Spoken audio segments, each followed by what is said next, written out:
compartir.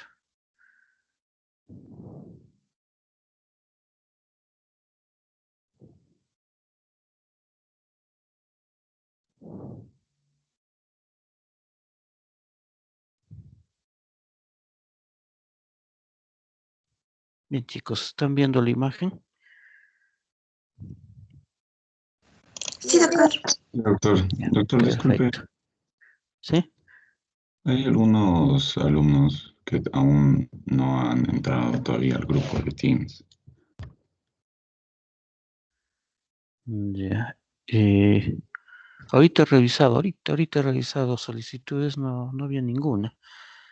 Bueno, ya los agregaré. Mm, Sí.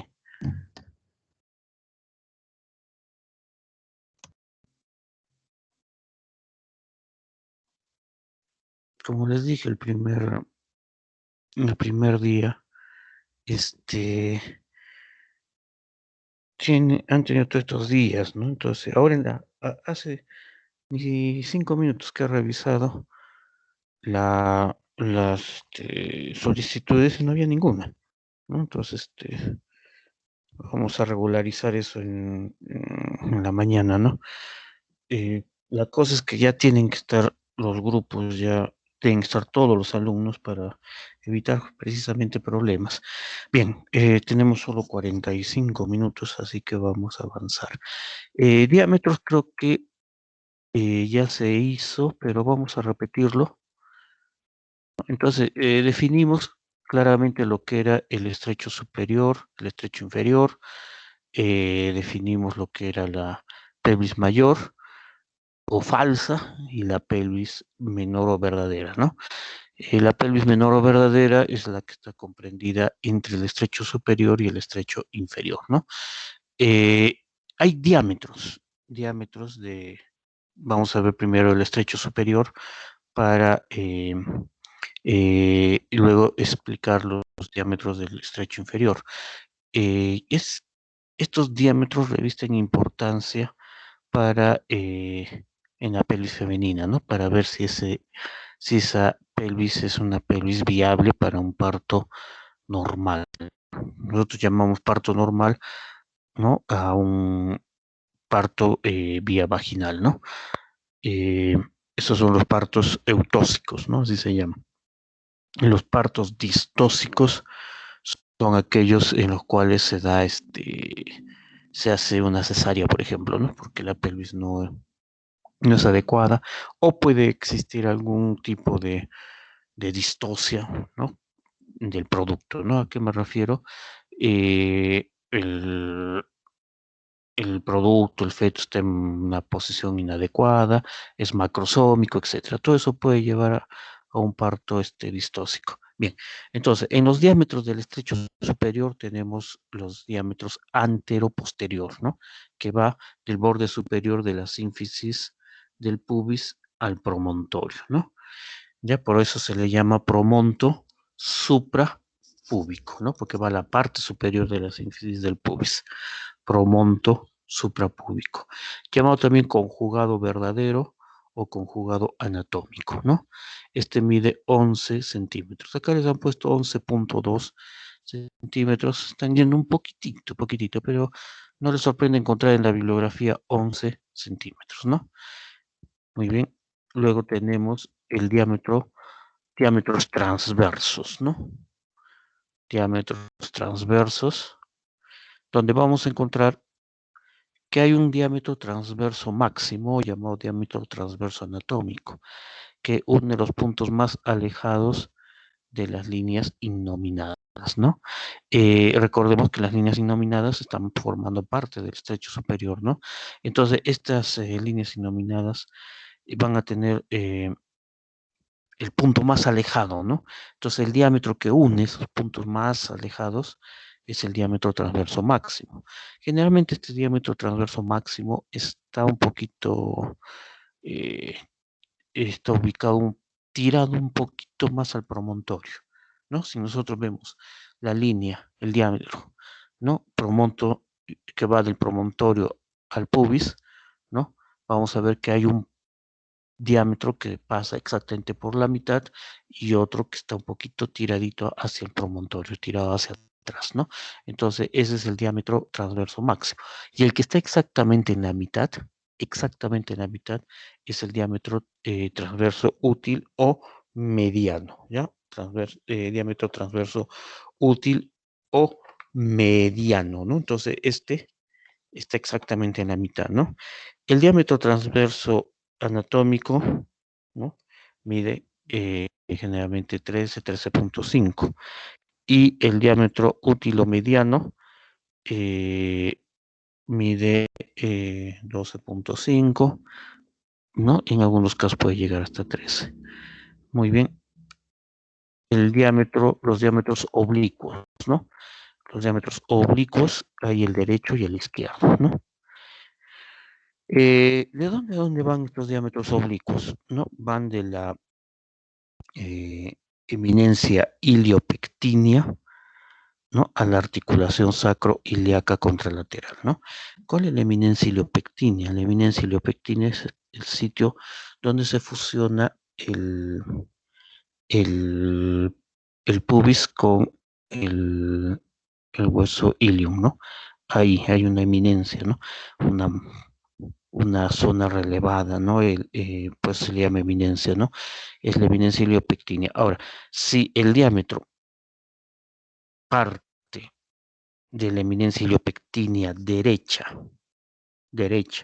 y se va hacia la articulación sacroiliaca izquierda, o sea, de la eminencia iliopectínea derecha a la articulación sacroiliaca izquierda, será el diámetro oblicuo derecho. Si parte de la eminencia iliopectínea izquierda y se va a la articulación sacroiliaca derecha, será el diámetro oblicuo izquierdo, ¿no? Entonces, el derecho mide 12, ¿no? Y el izquierdo 12.5, ¿ya? El izquierdo va a medir, por lo tanto, un poquito más que el derecho, ¿ya? Hay una cierta simetría ahí. Muy bien, entonces estos son los diámetros, ¿no? El anteroposterior o promonto suprapúbico, ¿no? El transverso, por ejemplo, acá está el transverso por la ubicación, parece el transverso uh, anatómico, ¿no? Porque está un poquito tirado al promontorio. El transverso útil o mediano está exactamente en la mitad, ¿no? Y acá tenemos los oblicuos, ¿no? Este es el lado izquierdo, este es el lado derecho, acá tenemos la eminencia iliopectínea izquierda, por lo tanto, este es el oblicuo izquierdo, ¿no? El oblicuo izquierdo, ¿no? Porque está originándose en la eminencia iliopectínea del lado izquierdo y termina en la articulación sacroiliaca derecha, ¿no? Y este es el oblicuo derecho, ¿no? Eminencia iliopectínea derecha, articulación sacroiliaca izquierda, ¿no? Este mide 12 y el oblicuo izquierdo 12.5. Estos oblicuos, ¿no? Estos diámetros oblicuos tienen importancia porque generalmente las presentaciones cefálicas, ¿a qué me refiero con presentación cefálica? Es el polo del feto que se presenta al estrecho superior, ¿no? Entonces, cuando se dice presentación cefálica, nos está diciendo que es el polo cefálico el que se está presentando al estrecho superior, ¿no? Para el trabajo de parto, ¿no? Tiene que este, ingresar al canal de parto a través del estrecho superior, ¿no?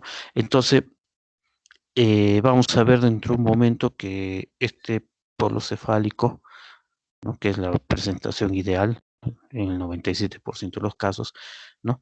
Va a tener también diámetros y el diámetro mayor del polo cefálico generalmente, ¿no? Que es occipito, el occipito frontal, ¿no?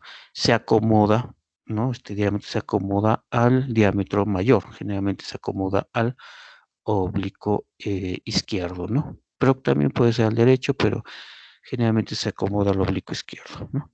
Bien, diámetros del estrecho inferior, ¿no? Bien, tenemos el diámetro también anteroposterior, que es el subpubis, subcoxis. Acá lo dice todo, ¿no? Va de la parte inferior del coxis, del vértice del coxis, al borde inferior de la sínfisis, ¿no? Del pubis. Mide 9 centímetros, ¿no? O 9.5 centímetros. Este diámetro es importante porque puede llegar a aumentar, ¿no? Puede llegar a medir hasta 13 o 13.3 centímetros, ¿no? ¿Y esto por qué? Por el movimiento de nutación que tiene el coxis. ¿A qué me refiero? El coxis puede retraerse hacia atrás, ¿ya? Eso se conoce como movimiento o retracción, movimiento de nutación, ¿no? Como mutación, pero nutación, ¿no? Con N. Se va hacia atrás, con lo cual aumenta. Y esto es importante para el trabajo de parto, ¿no? Entonces, amplíe este diámetro para que pueda pasar el polo fetal que se encuentra, ¿no? Ahí. Estos otros dos son de menor importancia, ¿no? ¿Por qué? Porque no son tan importantes. El diámetro transverso, por ejemplo, es eh, el del esternón inferior, también conocido como intertuberoso, va de las tuberosidades isquiáticas. Este es inmutable, no se mueve porque las tuberosidades isquiáticas no se van a separar, ¿no? Y este oblicuo es un diámetro referencial nada más, ¿no? Va de la parte media de la rama isquiopubiana de un lado y va al punto de cruzamiento de los ligamentos sacroesciático mayor y menor, ¿no? Bien, entonces acá tenemos, este es el diámetro transverso. Esto es visto desde abajo, ¿ah? Desde abajo. Entonces acá tenemos la parte inferior de la sínfisis del pubis y acá tenemos al coxis, ¿no? Entonces acá visto desde abajo tenemos las tuberosidades isquiáticas, ¿no? Este vendría a ser el diámetro transverso, ¿no?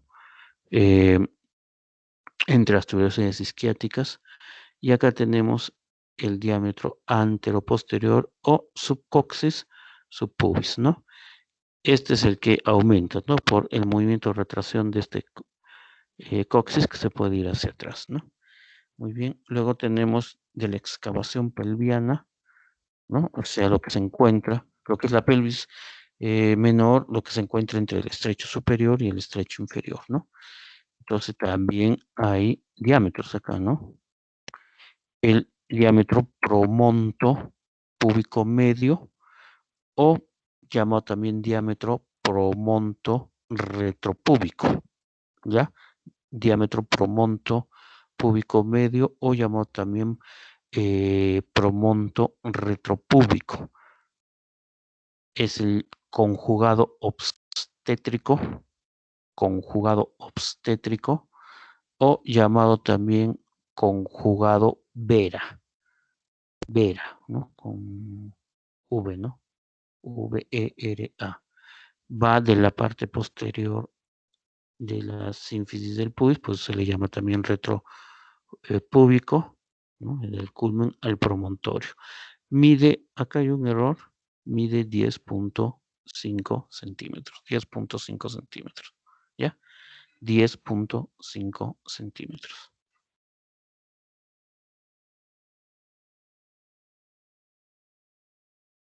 Muy bien, acá tenemos el diámetro promonto subpúbico, ¿no? El nombre ya lo dice, no va del promontorio a la parte inferior del pubis, ¿no? Es el conjugado diagonal. Mide 12 centímetros, el único que puede ser medido por la vagina, ¿no? El único que puede ser medido por la vagina a través del tacto, ¿no? Entonces, miren, acá tenemos, ¿no? Si tuviéramos una línea que va por acá hasta acá, ese sería el promonto suprapúbico, ¿no? Y miren, este es el que se les dice, ¿no? El promonto retropúbico o promonto púbico, eh, ¿no? Medio o conjugado obstétrico o conjugado vera, ¿no? Acá lo tiene conjugado vera. ¿ya? Y este de acá es el promonto, miren, promonto subpúbico, 12. Este es el único que puede ser medido mediante el tacto vaginal, ¿ya? Y miren, acá tenemos el subcoxis subpúbino, que puede aumentar por el movimiento de retracción del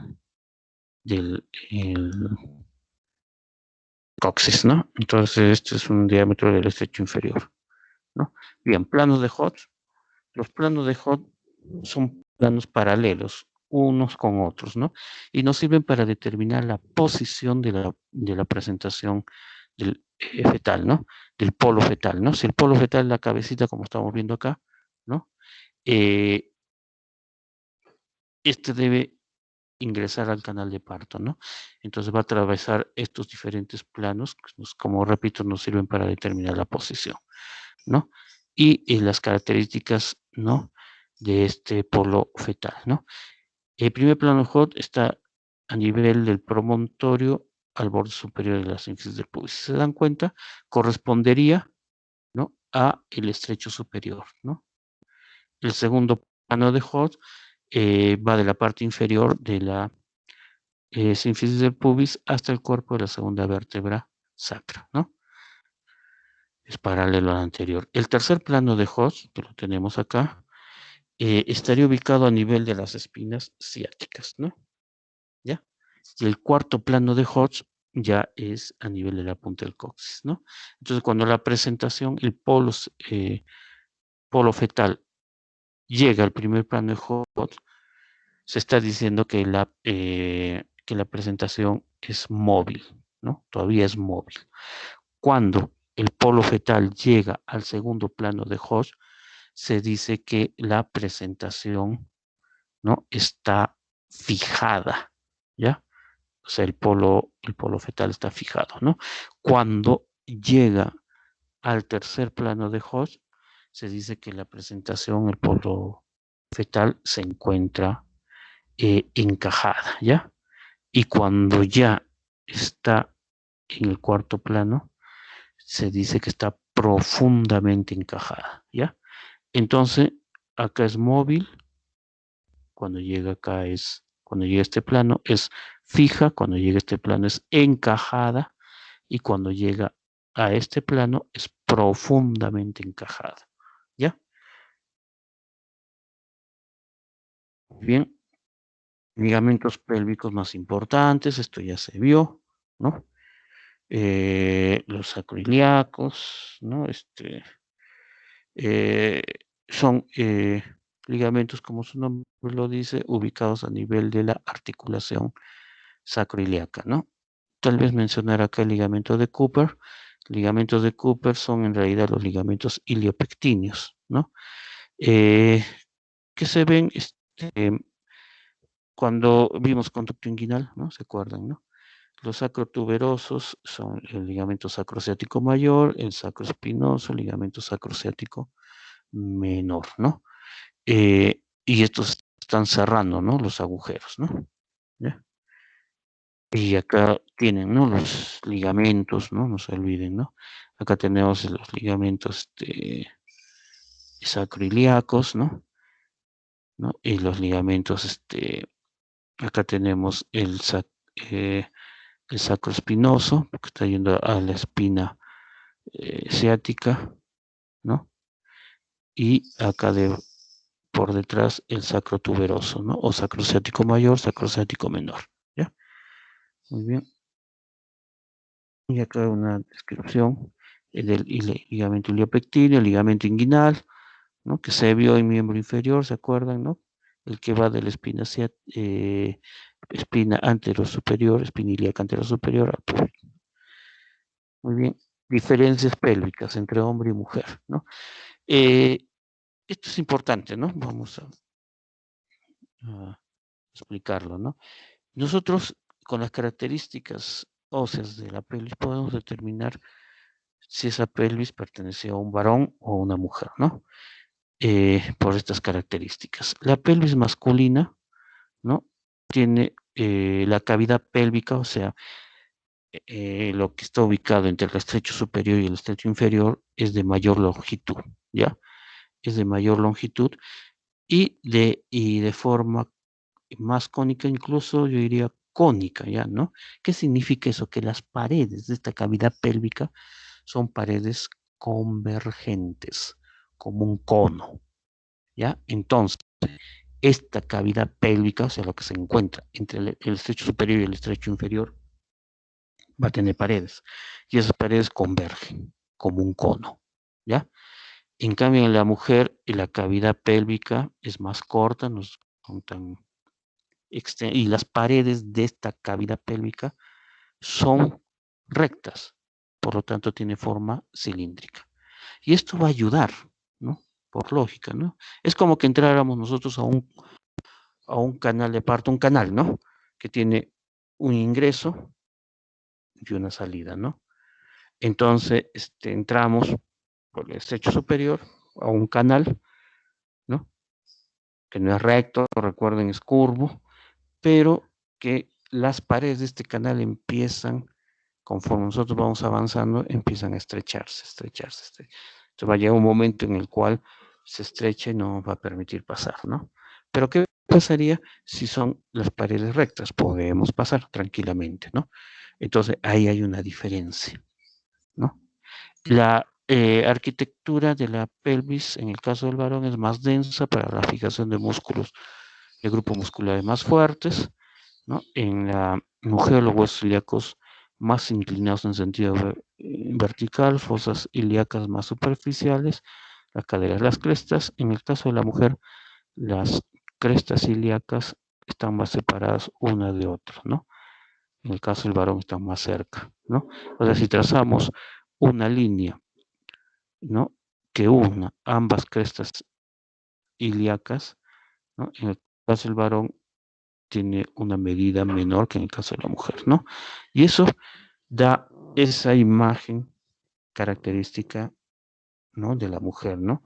La, las caderas, ¿no? Sobresalen, ¿no? El hombre inconscientemente le llama, es bastante llamativa, la dama que tiene buenas caderas, ¿no? Porque de una u otra manera inconscientemente está enviándose ese mensaje, ¿no? De que tiene una pelvis adecuada, ¿no? Para el parto. Otra característica es este ángulo, ¿no? El ángulo subpúbico. Acá hay un ligamento que no se ha mencionado, que es el ligamento subpúbico o ligamento arqueado, ¿no? Que va de las ramas isquiopubianas, ¿no? De la rama isquiopubiana de un lado, la parte inferior de la sínfisis del pubis, a la rama isquiopubiana del otro lado, ¿no? Y acá encontramos este ángulo, ¿no? Que en el caso del varón es un ángulo cerrado, ¿no? Pequeño, de 50 a 60 grados. En el caso de la mujer es un ángulo amplio, ¿no? Que puede llegar hasta 85 grados, ¿ya? En el hombre las crestas ilíacas son más rugosas y medialmente más inclinadas hacia adelante. El acetábulo es más grande. En la mujer la base sacra y el sacro son más amplios. El pubis forma la pared pélvica anterior, presenta menor altura. Bueno, también otra característica es esto, ¿no? La forma del estrecho superior, ¿no? En el caso de la mujer más ovalada, en el caso del hombre, miren, tiene una cierta tendencia a tener una forma como de corazón, ¿no? ¿Ya? Eh, Vamos a ver que también hay diferencias en cuanto a las espinas ciáticas, ¿no? En el caso del varón, las espinas ciáticas son más prominentes, más puntiagudas. En el caso de la mujer son menos prominentes y más romas, ¿no? Y la escotadura ciática mayor que estamos viendo acá es menos amplia en el varón, en la mujer es amplia, ¿ya? Muy bien, entonces vamos a ver lo que son los tipos de pelvis. Los tipos de pelvis son diversos tipos de pelvis que se presentan, ¿no? Cadwell y Molloy, más o menos en el año de 1933, publicaron estos estudios en la revista de ginecología y obstetricia, ¿no? La revista norteamericana de ginecología y obstetricia. Y esto en base, ¿no? A observaciones. Ellos pusieron la salvedad de que Es bien raro los tipos puros, ¿no? Generalmente a veces son mixtos, ¿no? O sea, puede haber tendencia, una pelvis ginecoide con tendencia, por ejemplo, ¿no? A platipeloide, etcétera, ¿no? Entonces son un poquito difíciles los tipos puros, ¿no? Ahora, estos tipos de pelvis son importantes en la mujer, ¿no? En la mujer. ¿Por qué? Porque precisamente la mujer va a tener el trabajo de parto, ¿no? Nosotros los varones no. Entonces, ¿qué importa si nuestra pelvis es una pelvis, por ejemplo, antropoide, ¿no? No interesa, ¿no? Pero en el caso de la mujer sí, por el trabajo de parto, ¿no? Entonces, los tipos de pelvis que vamos a obtener es la antropoide, la androide, la ginecoide y la platipeloide, ¿ya? Entonces, antropoide, androide, ginecoide y platipeloide. La ginecoide, esta es la pelvis femenina ideal, ¿no? Entonces se sugieren 4 tipos: antropoide, androide, ginecoide, platipeloide, ¿no? Muy bien, la pelvis ginecoide, la pelvis femenina ideal. Predomina en las mujeres, pero miren, ¿no? Se encuentra en el 50% de ellas. ¿Qué significa? Que hay otro 50% de mujeres que no tienen la pelvis ginecoide, ¿no? No tienen la pelvis ideal, ¿no? ¿Ya? Entonces, ¿qué características tiene esta pelvis ginecoide? Su estrecho superior es redondeado u ovalado, ¿no? Lo que les decía, un estrecho superior ovalado. La escotadura sacrociática mayor es amplia, ¿no? Ya lo dije, ¿no? El ángulo subpúbico es amplio, miren, es amplio, ¿ya? Y la espina ciática no es tan prominente ni puntiaguda, es más o menos roma, ¿ya? Esas son las características de esta pelvis ginecoide, que está presente en el 50%. Es la pelvis normal femenina ideal y tiene una forma redonda u oval. ¿No? La frecuencia del 50% y miren, esto, parto normal es bueno. El pronóstico para un parto normal es bueno, ¿no? Y la pelvis femenina ideal, ¿no? Entonces, para un parto vaginal normal, ¿no? El pronóstico es buenazo. Vuelvo a repetir, cuando en esta parte de obstetricia es importante precisar que puede haber distocias, ¿no? Cuando hablamos de un parto eutóxico, cuando es un parto normal, ¿ya? Un parto distóxico es un parto anormal. Entonces puede haber distocias del canal de parto y distocias de la presentación. Las distocias del canal de parto están referidas a esto, ¿no? A la pelvis, ¿ya? Y las distocias de presentación ya vienen del feto, ¿no? Entonces la mujer puede tener una pelvis perfecta, una pelvis adecuada, todo, pero puede presentarse una distosia de presentación del feto, ¿no? En la cual, a pesar de tener una pelvis adecuada, no va a poder pasar, ¿no? ¿Por qué? Porque el feto es macrosómico, por ejemplo, ¿no? En el caso de diabetes, ¿no? Una mujer diabética va a tener un feto grandazo. Entonces tiene una pelvis adecuada, pero a pesar de eso, no pasa porque el feto es grande. Otra puede ser una distosia de presentación, es decir, que en lugar de estar presentándose el estrecho superior a la cabecita, está atravesado, ¿no? Está presentándose una presentación de hombros, de miembro superior o una presentación podálica, ¿no? Se está presentando de nalguitas, ¿no? Entonces no puede entrar. Esas ya son distocias de presentación que no tienen nada que ver con el canal de parto. A pesar de que la mujer puede tener una pelvis adecuada, puede tener estas anomalías. Por eso es muy importante los controles obstétricos, ¿no? El que el compañero de ustedes que decida ser ginecobstetra va a tener que manejar todo esto, ¿no? Muy bien. La pelvis antropoide, ¿no? Que lo presenta, predomina, por ejemplo, antropoide viene de los primates, ¿no? Vieron que predominaba en los primates, ¿no? lo presenta el 25% de las mujeres, ¿no? Lo presentan el 25%, ¿no? Es como una pelvis ginecoide, pero gira de 90 grados. ¿Qué es lo que caracteriza a la pelvis antropoide? El estrecho superior, miren, es como que estuviera aplastado lateralmente. El diámetro antero-posterior predomina, es muy acentuado, ¿no? Como que estuviera, como que lo hubiéramos agarrado y lo hubiéramos apretado de un lado a otro, ¿no? ¿Ya? Tiene un ángulo subpúbico amplio, una escotadura ciática, sacrociática mayor también amplia, una espina ciática no tan prominente como en la pelvis masculina, ¿no? No tan prominente, es algo roma, miren, ¿no?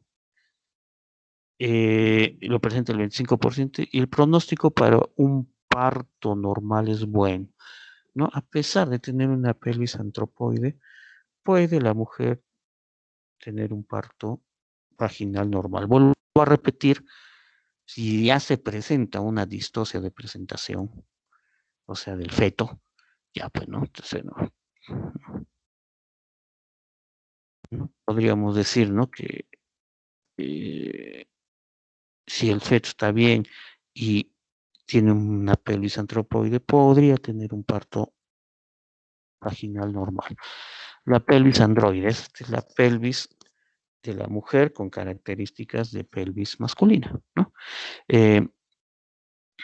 ¿No? Es una pelvis que lo presentan el 20% de mujeres, ¿no? La típica pelvis masculina, ¿no? Miren cómo es el estrecho superior, tiene la forma de un corazón, ¿no? De un corazoncito. Algunos dicen de un triángulo con vértice anterior. El ángulo subpúbico es pequeño, miren, pequeño. La escotadura asiática es angosta, ¿no? ¿Se dan cuenta? Eh, la pelvis es o de tipo masculino, ¿no? Las mujeres que tienen esto tienen una pelvis de tipo masculino, ¿no? Y miren, el 20%, su pronóstico de parto normal es malo, ¿ya? Malo. Frecuentemente es necesario una intervención cesárea, ¿no? Es, hay que hacer un procedimiento quirúrgico que lo conocemos como cesárea, ¿no? Entonces, acá es malo, malo. Muy bien, vamos a la siguiente. La pelvis platipeloide, es la más rara de todos, ¿no? Está presente en el 5% de casos, creo. Su estrecho superior es ovalado como un riñón, su diámetro antero posterior. Es como que estuviera, es corto, ¿no? Es como que estuviera aplastado en sentido antero posterior. ¿Se acuerdan? La otra era lateralmente, está como que estuviera aplastado antero posterior, ¿no? Un diámetro transverso muy acentuado, ¿no? ¿Ya? Eh, Miren, el ángulo subpúbico es bien amplio, ¿no? El 5%, ¿no? Lo tiene, ¿no? Es pelvis plana, ¿no? Sin embargo, el pronóstico para parto normal es malo, ¿no? Malazo, igual que la ginecoide, ¿no? Y es necesario realizar una intervención cesárea, ¿no? Entonces, estos, eh, la androide y la platipeloide, pronóstico malo. Acá tienen ciertas características, ¿no? Un resumen de una y de otra. ¿No? Bien, músculos de la pelvis. Vamos a hablar en los minutos que nos queda y ya tendremos que continuar el día lunes. La parte, lo que es la excavación pélvica, lo que está entre el estrecho superior y el estrecho inferior, ¿no? Va a presentar un piso y unas paredes, ¿ya? Un piso y unas paredes. El piso el piso pélvico está formado por el llamado diafragma pélvico, ¿ya? El diafragma pélvico. Está cerrando, ¿no? Está formando el piso. Este diafragma pélvico, ¿no? Está en realidad formado por dos componentes, ¿no? El isquiococcigio el isquiococcigio, que es un músculo de forma piramidal, ¿no? Que se origina en el sacro y termina en la espina ciática. Y el otro componente del diafragma pélvico es el llamado elevador del ano, ¿no? Que cierra, ¿no? Entonces, el isquiococcigio y el elevador del ano conforman el llamado diafragma pélvico, ¿ya? El llamado diafragma pélvico, ¿ya? Muy bien, y esto, lo que estamos viendo acá, ¿no? Es el diafragma pélvico, ¿no? En este caso es dama, ¿no? Porque miren, tenemos tres aberturas, ¿no? Entonces, el elevador del ano es atravesado por estructuras, ¿no? La uretra, la vagina y el conducto anal, en el caso de la mujer, y en el caso del varón, por la uretra y, y el conducto anal, ¿no? Entonces, en la mujer es uretra, vagina y conducto anal, en el caso del varón, uretra, conducto anal, nada más, ¿ya? Muy bien, entonces, ese es el llamado diafragma pélvico, ¿ya? Ahorita lo vamos a ver, ¿no? Las diferentes partes del diafragma pélvico, ¿no? Eh, este diafragma pélvico y este isquiococcigio están cubiertos por una fascia, una aponeurosis, ¿no? Que es la fascia endopélvica, ¿ya? El diafragma urogenital se encuentra por debajo del diafragma pélvico. Está más hacia lo que es periné, más hacia lo que es periné, ¿ya? Entonces, repito, la cavidad pélvica tiene un piso que está formado por el diafragma pélvico, en el cual tenemos dos músculos, que es el isquiococcigio y el elevador del ano. Lo que se encuentra por debajo ya correspondería a periné, ¿ya? Y ahí encontramos al diafragma urogenital. No confundir con diafragma pélvico, ¿ya? Ahora, los conceptos actuales, más que diafragma, están hablando de membrana, ¿no? La membrana perineal, ¿no? Muy bien. Ahora, estos músculos que forman este diafragma pélvico están cubiertos de una aponeurosis que se conoce como la fascia endopélvica, ¿no? Esta fascia endopélvica va a tapizar, por lo tanto, los músculos que forman el piso, ¿no? Y también se van a rodear, ¿no? Esta fascia endopélvica van a rodear a los órganos endopélvicos, ¿no? ¿Ya? Muy bien.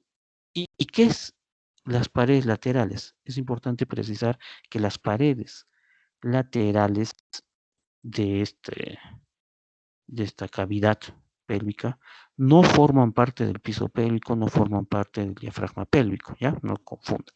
Las paredes laterales, como su nombre lo dice, son músculos que están cerrando lateralmente, ¿no?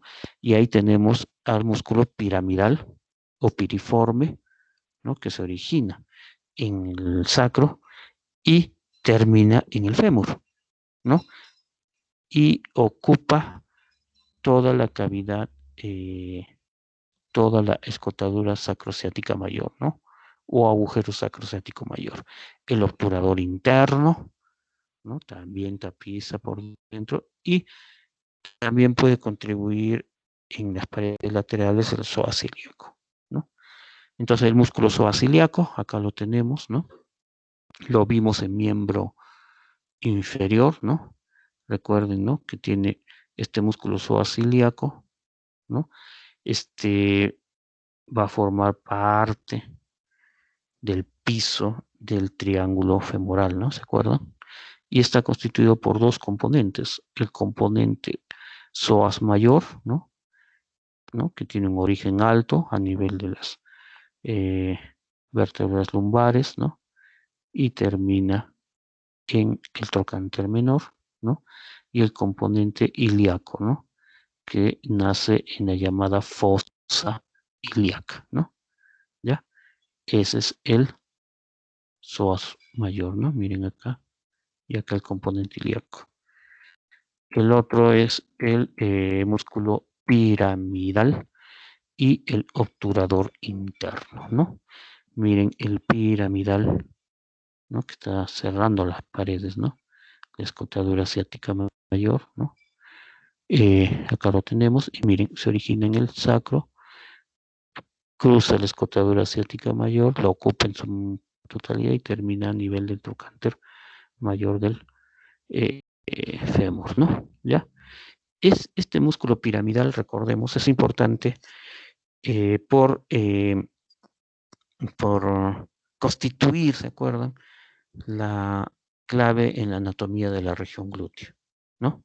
Cuando vimos miembro inferior, porque hay elementos vasculonerviosos que emergen en región glútea por encima y otros por debajo, ¿no? Por el borde, unos por el borde superior emergen y otros por el borde inferior del piramidal. El otro es el obturador interno, ¿no? El cual se origina, miren, este obturador interno se origina en la parte interna de la pelvis, en la cara interna de la pelvis, ¿no? En el labio interno del agujero obturador, ¿no? ¿Ya? Y en la membrana obturatriz, ¿no? Y de ahí sale por la escotadura asiática menor, ¿no? Sale y de ahí se dirige hacia el trocánter mayor del fémur y recuerden que ahí se le unen dos, ¿no? No, ¿se acuerdan, no? Los géminos, ¿no? ¿Se acuerdan? Muy bien. Entonces, obturador interno. Bien, fase endopélvica y espacios. Lastimosamente se nos fue la hora. Sí, se nos ha ido la hora. Bien, acá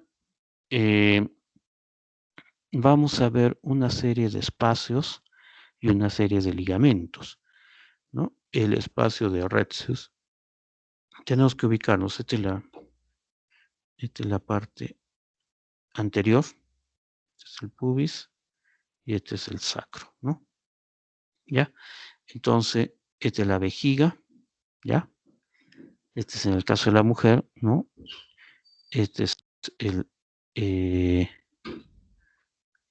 lo que es